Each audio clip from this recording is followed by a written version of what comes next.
Барлықтарыңызға сәлем. Бүгін мен сіздерге ұйғыр халқының тағамы жареный лагман, яғни сомяның рецептісін ұсынатын боламын. Видеоны жоғалтып алмас үшін менің каналыма тіркеліп кетуді ұмытпаңыз. Ал ендеше кеттік.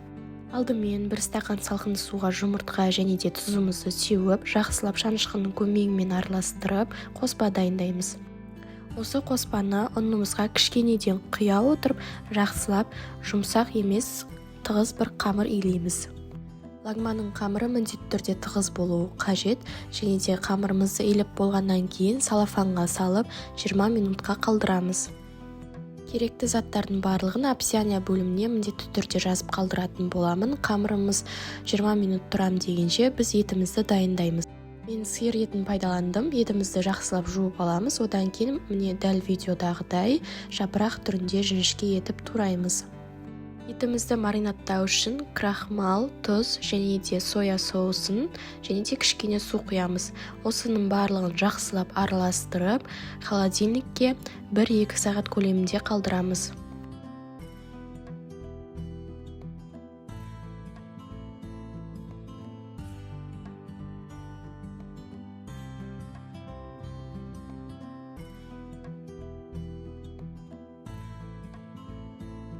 Ал енді келесі кезекте қамырымызды қайтара илейтін боламыз. 2-3 минут жақсылап илеп, қайтадан салафанға салып, 20 минутқа қалдырамыз.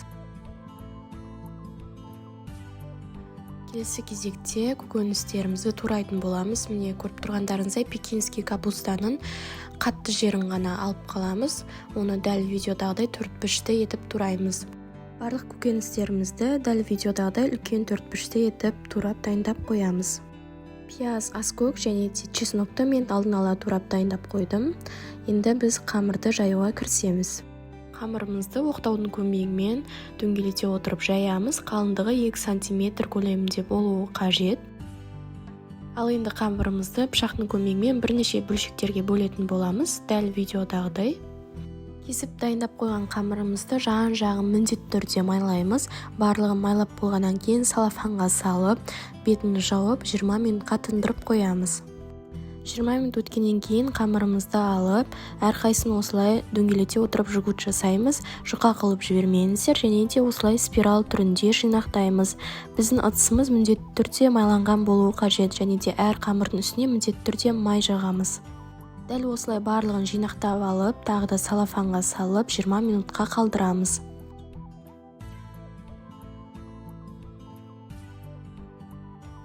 Минут өтті. Енді ең бірінші оралған қамырымыздан бастап лапша созамыз. Созудың 2 түрін көрсететін боламын. Біріншісі тақтай немесе столдың үстіне осылай бір қолыңызбен ирелендіре отырып, бір қолыңызбен қамырды жібере отырып созасыз. Ал екінші түрі 2 саусағыңыздың көмегімен осылай орап отырып, 2 жаққа қарай созасыз. Барлық қамырымызды осылай созып аламыз, үстін міндетті түрде майлап қоямыз. Және де енді 2 қолымызға қамырларымызды жинақтап, лапшамызды дәл видеодағыдай столдың үстіне ұра отырып, жіп-жіңішке қылып созамыз. Осылай қамырымызды бірнеше бөлшекке бөліп дайындап қоямыз. Енді қайнап тұрған суға тұзымызды салып, осы қамырымызды салып, жақсылап пісіреміз. 5-10 минут көлемінде ғана пісіреміз.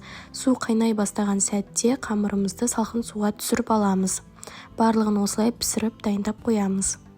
Ал енді жареный лагманның подливын дайындауға кірісеміз. Алдымен қазанымызға сұйық майымызды құйып қыздырып аламыз. Оның үстіне маринатталған еттерімізді салып, жақсылап 2 жағынан пісіріп аламыз.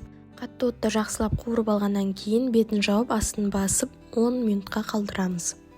Ал енді етіміздің астын қайтадан қаттыға қойып, оның үстіне пияз және де чесноктарымызды салып, жақсылап араластырамыз.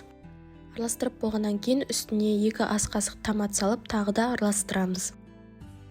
Келесі кезекте үстіне соя соусын құямыз, тағы да жақсылап араластырамыз. Одан кейін үстіне паприка, қызыл бұрыш және де қара бұрышты дәміне қарай сеуіп, жақсылап тағы да араластырамыз. Ал енді жай отқа қойып, бетін жауып, жақсылап бұқтырып аламыз. Бұқтырып алғаннан кейін астын қайтадан жоғары отқа қойып, үстінен туралған көкөністеріміздің барлығын салып, жақсылап араластырамыз. Және де кішкене дәміне қарай тұз сепсеңіздер де болады. 2-3 минут қатты отта ұстаймыз, одан кейін бетін жауып, тағы да 2-3 минут жай отта бұқтырып аламыз. Енді осының үстіне піскен қамырларымызды саламыз, яғни лапшаларымыздың барлығын салып, жақсылап араластырамыз. Араластырып болғаннан кейін жай отта тағы да бетін жауып бұқтырып аламыз. Осымен біздің томьянымыз дайын. Дәмі өте керемет, еті жұмсақ болып шықты. Міндетті түрде менің рецептім бойынша дайындап көріңіздер. Назарларыңызға рахмет.